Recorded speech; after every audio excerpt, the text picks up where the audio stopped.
নমস্কাৰ সকলোকে পুনৰ এবাৰ স্বাগতম জনাইছো ডিজিটেল ফেক্টৰ অন্য এটা ভিডিঅ' লৈ আজি আপোনালোকৰ কাৰণে মই কোনো ইনফৰ্মেটিভ ভিডিঅ' লৈ অহা নাই আজি মাথো লৈ আহিছো এটা বেয়া খবৰ কাৰণ আপোনালোকে সকলোৱে গম পাইছে যে কিশোৰ দাস অসমৰ এজন উদীয়মান অভিনেতা তেখেত এতিয়া বৰ্তমান এটা জটিল ৰোগত আক্ৰান্ত হৈ গুৱাহাটীৰ এখন চিকিৎসালয়ত চিকিৎসাধীন অৱস্থাত আছে আৰু তেখেতক ভাল চিকিৎসা কৰিবলৈ বাহিৰলৈ নিয়াৰ বাবে তেখেতক অলপ অৰ্থৰ প্ৰয়োজন অৰ্থাৎ আৰ্থিকভাৱে অলপ সাহায্যৰ প্ৰয়োজন গতিকে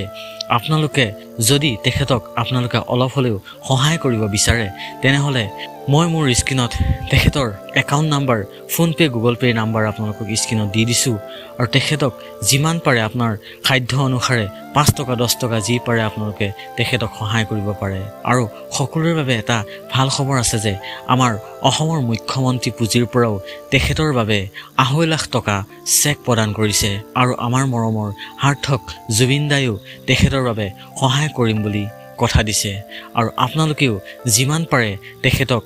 সহায় কৰক যাতে তেখেতে সোনকালে আগৰ দৰে হৈ উঠিব পাৰে